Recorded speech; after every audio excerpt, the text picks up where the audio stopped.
Binge the full week of The Ray Taylor Show ad-free over at inspireddisorder.com/plus. This is The Ray Taylor Show. Swipe Up, episode 219. It's the podcast where I share my unfiltered thoughts on the latest news and entertainment updates. I'm your host, Ray Taylor, and every Thursday I'll be bringing you the fresh perspective on a variety of topics. So grab a phone, swipe up, and join me for the latest episode. Don't forget to use the hashtag SwipeUpPodcast to join the conversation on social media. In this episode, let's get it started with our first story here. The first story is all about adults who want to be children, which is a trend in my generation that I don't know, man. I'm not into it. I'm not an adult who is into toys. I wish I could be. It seems like fun to be in Arrested Development and to have a wife who is your mom and buy toys and just never have to be an adult. But I had to grow up very early in life, and I don't know, toys, I think I grew out of toys and having fun as a child a long time ago. It just, in my 20s, I partied as a kid who was in their 20s, right? And then in my 30s, I kind of felt like it was time for me to grow up. So I started smoking weed, and I got a house, got a mortgage, had a 401k. I was doing all of the adult things. And then I had a midlife crisis and in my mid-30s, and decided to give it all up to pursue podcasting and art, and somehow I've been able to survive. But in these days, even though while in Denver I got into comic books for a little bit, tried to get into comic books, which, I never really was into as a kid. The closest thing to comic books was Mad Magazine that I got. I loved Mad Magazine, but I never felt many groups in life. I've never really felt welcome, and the comic book group was one of those groups that felt like if you didn't know everything, you were treated as like an outcast, looked down upon. And even the first time going to get comic books in Denver with my roommate in Denver, we were going to review them for an episode on our podcast, and we went into a comic shop, and we're not treated as welcome people. We were not welcome whatsoever. We didn't know what we were like. We had no idea. We just wanted to browse and see what they had. And this, if you didn't know exactly what you were there for, then you did not belong. Thankfully, we went to a much better comic book store, Mile High Comics in Denver, the largest comic book store in the world, an amazing place. That has everything, and they allow you to just browse and look around and see what inspires you to read. So this article is all about how the toy industry has seen massive growth in adults, people 12 and older, getting into toys. The pandemic was a huge boost in that as well. They say that 1 in 4, right, is 1 in 4 toy sales is to an adult, right? So 25% of all toy sales are to adults. It's been a $9 billion toy, the sales annually they get. So obviously adults have more money to spend on themselves, so they spend it on themselves, buying themselves toys. There's been a rise in products from franchises from the 70s and 80s because, of course, that is another thing that is another trend in people. People that don't want to grow up, that are in their 30s and 40s or 50s, of course, are going to be. That's why Disney bought Star Wars. That's why Disney bought Marvel. Because all of these franchises, all of these IPs are the things that people my age grew up on and are obsessed with. It is their entire identity. It is their entire personality to be obsessed with one of these pop culture IPs. And the toy manufacturers and the toy industry is, taking advantage of that, is repackaging their nostalgia, selling it back to them. And it's, I don't know. I don't like the trend. I do not like the trend. One, the trend of adults acting like children is disgusting in a lot of ways. Whether it's adults throwing temper tantrums in public as if they are a spoiled child that we saw all through the pandemic, which was just one of the most disgusting behaviors of a grown adult you could see. To see somebody throwing a tantrum because they didn't get their way is disgusting to me.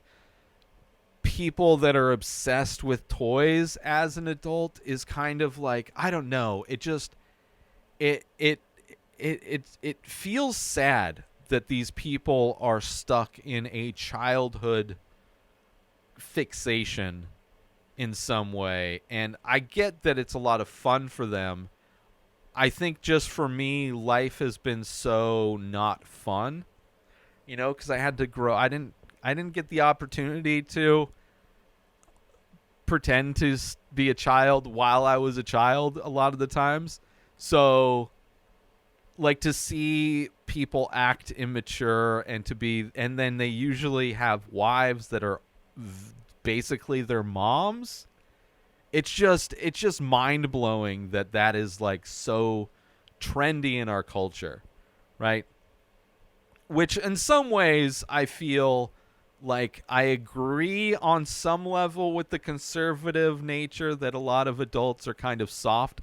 I think that, the people acting like toddlers, spoiled toddlers in public are all the conservative people that label themselves as alpha men, right? All these alpha people out there acting like spoiled brats. But there's definitely, on the surface, when you look at it, the obsession with toys, the obsession with these things that are made for children that are still, and I think part of that is just these things were engineered to be addictive, and that people grew up never being able to kick their addiction, right?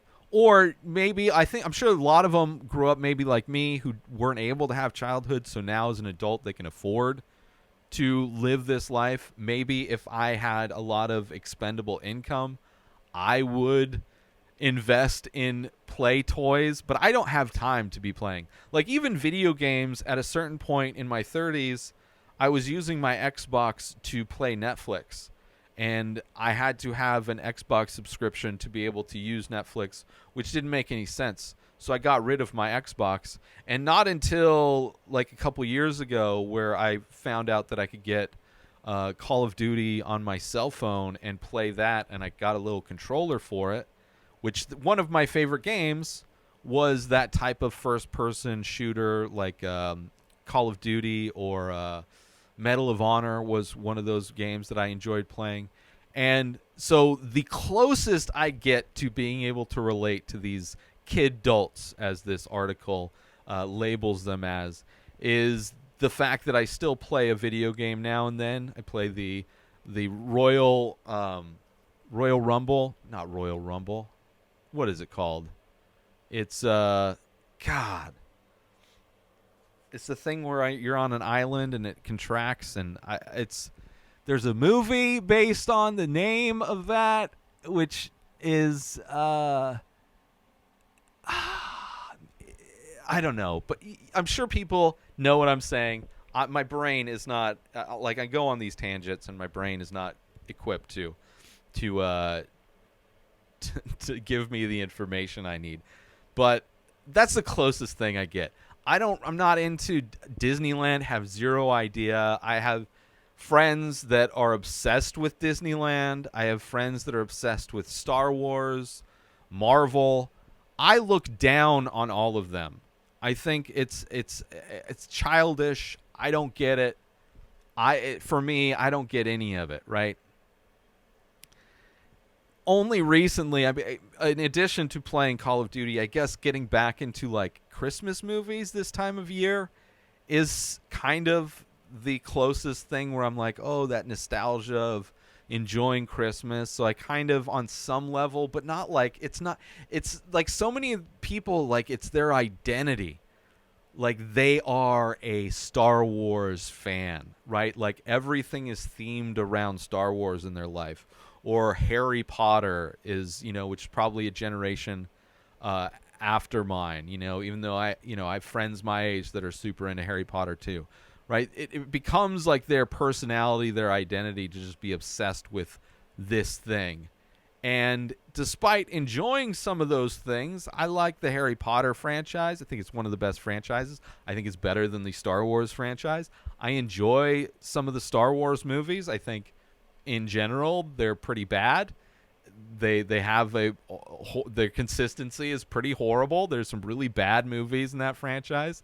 Marvel's okay, they're fun action movies, but I'm kind of tired of, the fact that the movie industry has been taken over by the same thing that the toy industry, I'm sure, right? Like just as these toy manufacturers are making products for adults based on IP from the 70s and 80s, movie theaters and franchises and studios are pumping out movies that are based on IP from the same eras, right? Star Wars from the 70s, Marvel from the 70s and 80s, like everything from people's childhoods.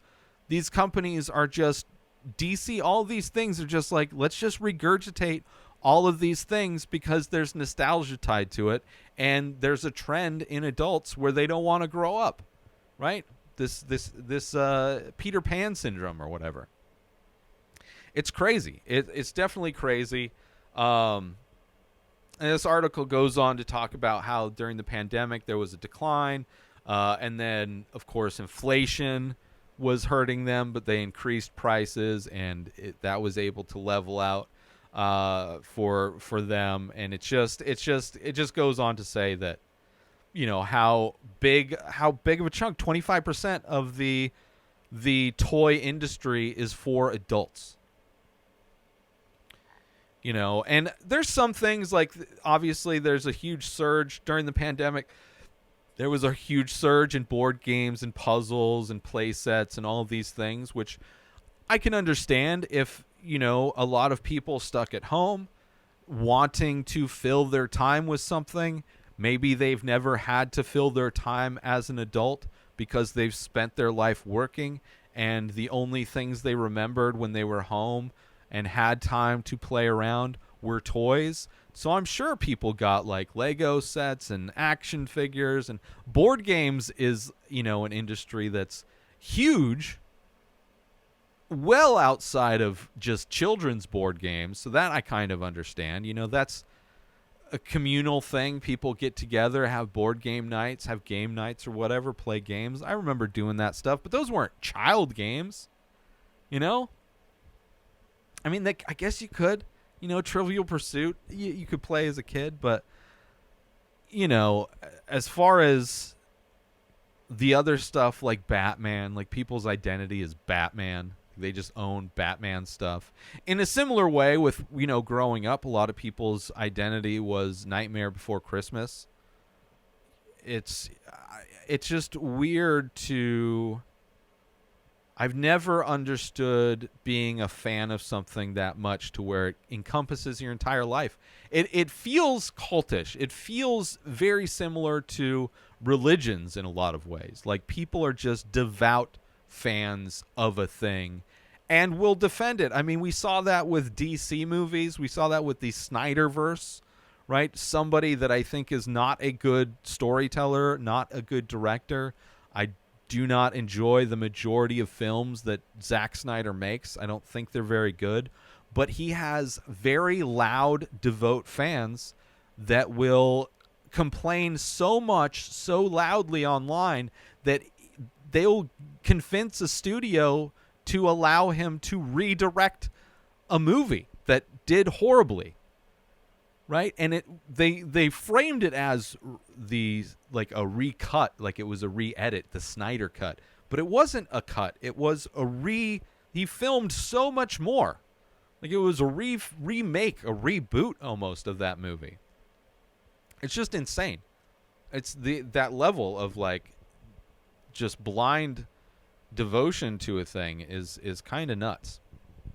So anyway, we just went through the holidays. The biggest like capitalist holiday I would say is Christmas, right? Christmas is the day people get around to celebrate the gifts they bought on Black Friday, right? They get around with their family to show off the things that were purchased, right? You're celebrating capitalism in a lot of ways. It's supposed to be about Christianity, but like all Christian holidays, it started as a pagan holiday and they ripped it off, So, in America, everything's about capitalism. So of course, the biggest holiday season is all devoted to capitalism. Sales, shopping. How many days left do you have to shop? What did you get? What did you get? Let's celebrate what we got. Let's celebrate the stuff that we spent money on. Ooh, I got the Batman stuff. Ooh, I got the Marvel stuff. Ooh, I got the DC stuff. It's just, I don't know. It's just, I just can't get it. It's one of those things I just don't understand. It's one of many moments in life where I feel like I'm living in a different reality than most people. But it is what it is. Let's take a little break from the show to promote The benefits of Inspired Disorder Plus. So you go inspireddisorder.com/plus. Sign up, $5 a month. You get to binge the full week of The Ray Taylor Show ad-free. You get to watch all of the live painting videos I do. You get a special members-only discount and deals for all of the artwork and merch that I sell. You also get the complete podcast back catalog of every podcast I've ever produced. Hundreds of episodes, countless different podcasts. You also get access to my personal blog. A new blog comes out every week. In addition to that, you get my creative writing that I'm releasing. You also get access to Asking Me Anything. 14 years of experience podcasting. I've been creating art my entire life. I've been using Photoshop since middle school. And you can contact me to ask me questions about that or anything else. So those are the benefits for signing up for Inspired Disorder Plus. And now let's get back to the show. So let's move on to the next story.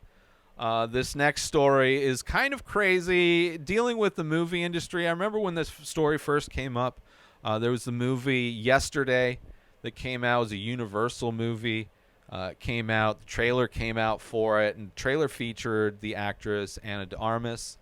And due to re-edits of the movie, Ana de Armas' character was removed from the movie.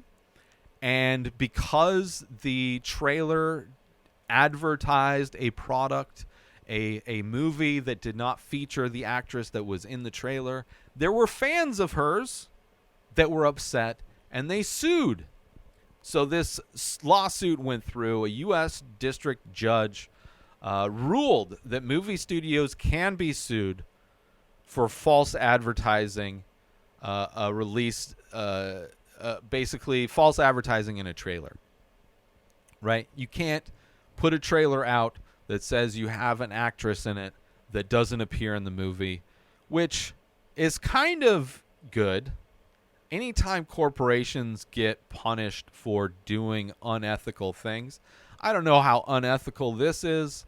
It was kind of interesting and funny when it first came about, but on a bigger note, as far as precedent is concerned, like, there's so many things that corporations should be getting punished for, and anytime they do these things that generate massive amounts of money for a fraction of the population, like a 1% of the population, anytime they're forced to let go some of their hoarded money is fine with me. I mean, that's the only recourse we have as consumers in this fictional free market society, right? That's supposed to be the thing that's balanced things out, because companies won't be honest and truthful on their own. They have to be forced to be. That's why laws against child labor exist, because that's why laws against slavery exist, because without those laws making those things illegal, businesses and corporations would instantly go back to doing that. This is just a very interesting thing. As far as movies are concerned, I myself hate trailers. I try to avoid trailers at all possible. I think the majority of trailers, like 99.9% of trailers, spoil movies. They show scenes that, in comedy movies, they ruin things that would be funny. In action movies, they ruin things that would have been even better in the moment. So many movies spoiled by trailers that basically just outline the entire plot of a movie. And I try to avoid them at all costs. Every once in a while there's good, like teaser trailers are kind of good to get you excited to watch a movie, right? But I just avoid them, right? If I'm excited to watch a movie, it's because I'm a fan of the director. I'm heard about this project, like the upcoming, talked about on Monday, the Glass Onion by Rian Johnson. When I heard that he was doing a follow-up with Benoit Blanc to Knives Out, super excited. Big fan of Rian Johnson. Big fan of the movie. Super good mystery. If I had seen any trailer, there's no way it would have improved my experience watching it.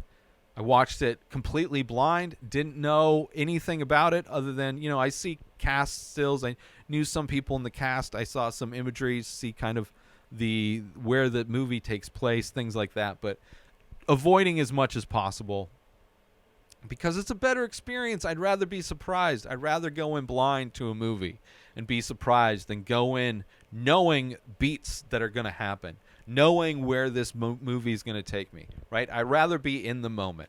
Similar to, I just started recapping The Rehearsal, which is all about knowing the answers before, like knowing the future, preparing yourself for the future by knowing the answers versus just trusting yourself and being in the moment. I'd rather be in the moment than know what to expect. I'd rather be surprised. So, whether this changes how studios release trailers, I would imagine it's going to make them just continue to be more spoilery, right? If they're worried about portraying a movie dishonestly. And there's other movies that have done this. Like there's movies that have like shown the movie via trailer to seem like a comedy or to seem dramatic, or to seem to be about a certain subject. And then when you watch the movie, it is completely not that.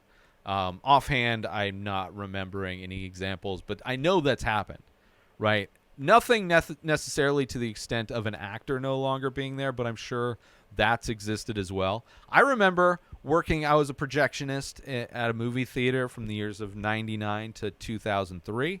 And during that time, 9/11 happened. And during that time, Spider-Man happened. And there was a trailer for Spider-Man, which was a scene that was not in the movie. It was a scene where Spider-Man shot a web between the Twin Towers and caught these bank robbers that were escaping with with a helicopter. Right? Catches them in a spider web between the Twin Towers. Now, after 9/11, that trailer was pulled. We had to pull that, which I acquired a copy of it because that is a very notable thing, this trailer that never existed. Well, it was like on movies for like a week, and then we were told to pull it, right? Because 9/11. And that's not a scene that was in the movie. That was a promotional scene that was just, I believe, I don't think that was like a cut scene from the movie. But if you were going into Spider-Man hoping to see Spider-Man catch these burglars in a web between the Twin Towers, you may have been disappointed because that didn't exist in the movie. So maybe something like that would be affected. Overall, it's just interesting. I don't care about trailers, so I don't care what it does. My experience in trying to, and where I kind of sympathize in the difficulty of cutting trailers, is that I clip 1 minute clips from 3 1 minute clips from every episode of my show. And I try not to spoil. Like if I'm doing a movie review, I try not to spoil the movie that I'm reviewing, but I also try to make the clip coherent to where you understand the context of what I'm talking about, but also are excited to watch the entire review. So it's kind of a weird line to walk where you're trying to encourage somebody to watch the full version while not spoiling anything, which I don't think trailers really try to not spoil anything, but also to try and make the context, right? Because you can kind of do two of those. Like you can do exciting without context that won't be spoiled. You can kind of do spoiled with context, but it's not going to really entice you to watch the full thing. So I can kind of sympathize on how difficult they might be. But, I mean, if you got a movie that no longer has an actor in it, maybe don't have that actor in the trailer. So congratulations for these guys. Who knows what they got. A very kind of an interesting story, I would say. And, one that happened years ago. Yesterday, I don't know when it came out, 2019. So 3 years ago now, 4 years ago. Hearing kind of the conclusion to that. So good. I want to take a quick break from the show to let you all know that there is official merch for the Ray Taylor Show. Head on over to inspireddisorder.com. You can get t-shirts, different artwork available, different designs, all on high quality materials in all the sizes. There's also iPhone cases made of biodegradable material. That's right. This is not bad for the environment. This is good for the environment. So all of those designs that are available on t-shirts are also available on phone cases. Designed by me, sold by me. Head on over to inspireddisorder.com to support the Ray Taylor Show and promote it out in the world, so all of the people in your life can see that you are a fan of the Ray Taylor Show. Now, let's get back to that very show right now. Let's move on to our final story. This one's just ridiculous. I would bet, I can bet, I would put money on the way this person votes and potentially what religion they follow. I could put money on it, and I would be pretty confident. But a mother in Michigan has been charged with cyberbullying and obstruction of justice after investigators found she had sent harassing messages to her daughter and other teenagers under a fake name and number. Kendra Licari, 42, from Mount Pleasant, Michigan, is alleged to have used software to conceal her location and use several numbers and area codes, lying or trying to make the messages to come from her daughter's classmates. Licari is also accused of sending tens of thousands of text messages in a year-long campaign of harassment. That is so much work. She has been released on $5,000 bail, and her attorney declined to comment on the charges. So this woman, not through social media, through text messages, she set up fake numbers, right, with fake area codes. The cops were able to track her down because of the IP address that the numbers were being sent from. But she set up these numbers to text her daughter, which this woman is a college basketball coach at that school, right? So she knows, one, her daughter goes there, but knows all of these other kids. And to harass her daughter and to harass other kids in this school. Just a delusional woman who wants to manipulate a situation by harassing somebody.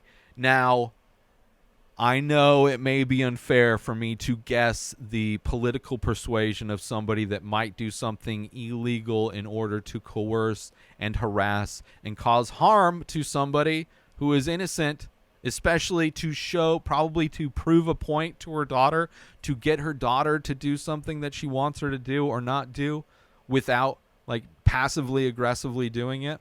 Like, I don't want to say I know who she voted for, right? But I can assume that person just laundered a bunch of money through an NFT scheme, right? And I don't want to assume what religion she might believe in. She could be an atheist, but in my experience, when it comes to manipulation and not speaking directly to somebody, religion tends to be a good avenue to scare people into a certain direction. And we live in a country that is primarily one religion that seems to be very forcibly trying to manipulate and to demonize and to harass people. So I don't want to say this woman is Christian.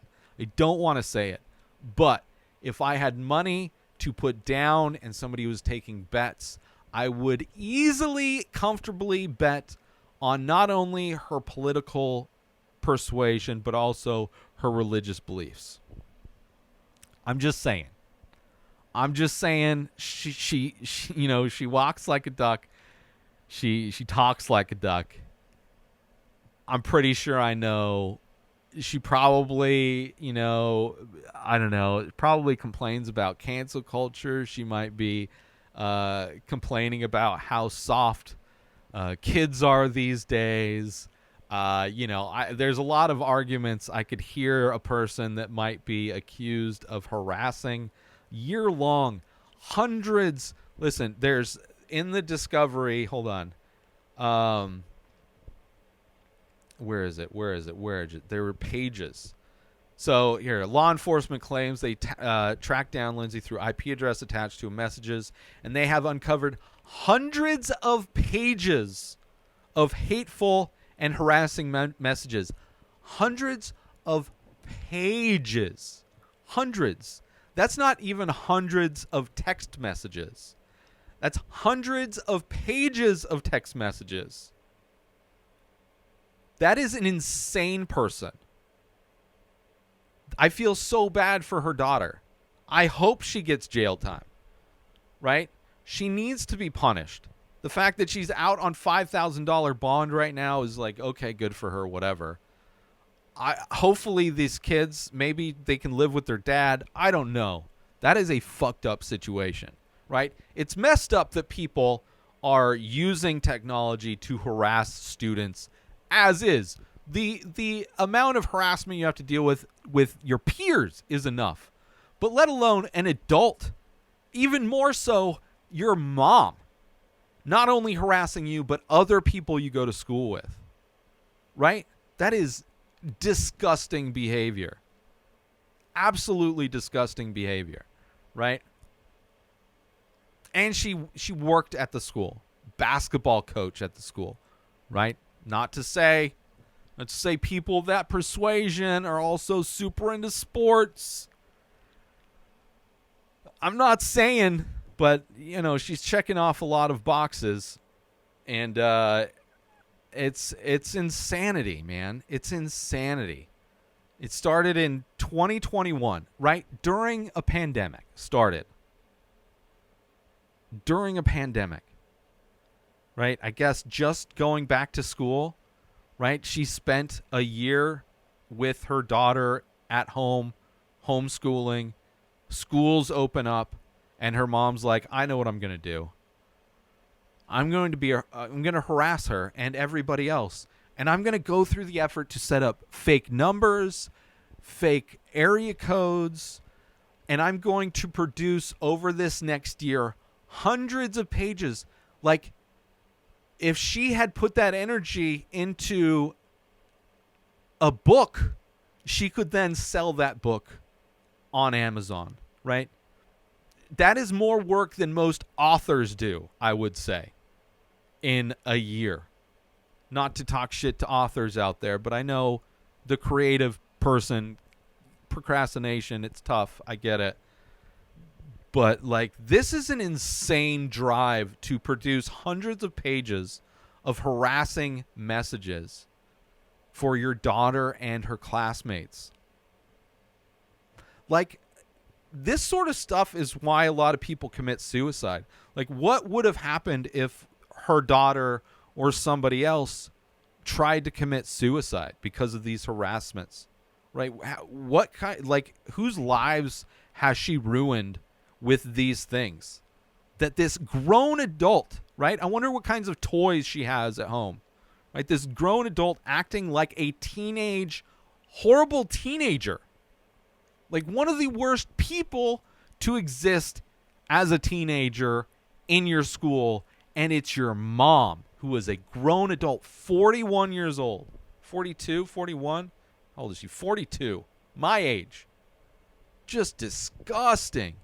Disgusting. But that type of behavior, that manipulation, that secretive hiding behind fake accounts, right? I see it all the time on social media. The people that are the most outspoken, hateful people are always doing it from behind some private account, some burner account, right? They don't have it's always a silhouette. They don't have an actual avatar. It's always a private account, right? Burner account, which they have multiples of. They complain when they get banned. They complain about cancel culture when their burner accounts get banned, right? That is this woman's MO, right? She is the person who has no problem lobbing hate from a private account, right? Guaranteed. I wish Vegas would put some odds on, and they wouldn't be good odds because it's pretty obvious. Somebody that spews hate from behind this wall of anonymity, usually a conservative Christian. I'll say it. Usually, my experience, conservative Christians so effortlessly will spew hate, especially from some private burner account. That's my hypothesis. That's my educated guess as to this person's belief and backgrounds, because it is so often the case that the most hateful, manipulative people are of those backgrounds. So, I don't know. It's a disgusting story, a disgusting human. Another story about an adult acting like a child, right? Maybe she should have spent more time collecting Barbie dolls than harassing her daughter, like the first story. But let's do some shout-outs and get out of here, shall we? Shout out to Pubity, shout out to IGN.com, and shout out ABC News. Thank you all for tuning into another episode of Swipe Up. I hope you enjoyed my thoughts and insights on the latest news and entertainment updates. Don't forget to join the conversation on social media using the hashtag SwipeUpPodcast. And don't forget to subscribe to stay up to date on all future episodes. I'll see you next week with more unfiltered opinions and fresh perspectives. Swipe up and join me. Shout out to you. New episodes of The Ray Taylor Show come out every single day. Subscribe on YouTube and everywhere our podcasts are found. Binge the full week over at inspireddisorder.com/plus. Buy Ray Taylor Show merch over at inspireddisorder.com. Have a wonderful day, everybody. Peace out! Today is the day where you wake up and you realize that everything that you've been dreaming about, everything that you've been wanting, every goal and wish and hope that you've ever had can become real. Dreams can come true. What you manifest in your mind, you can bring to reality.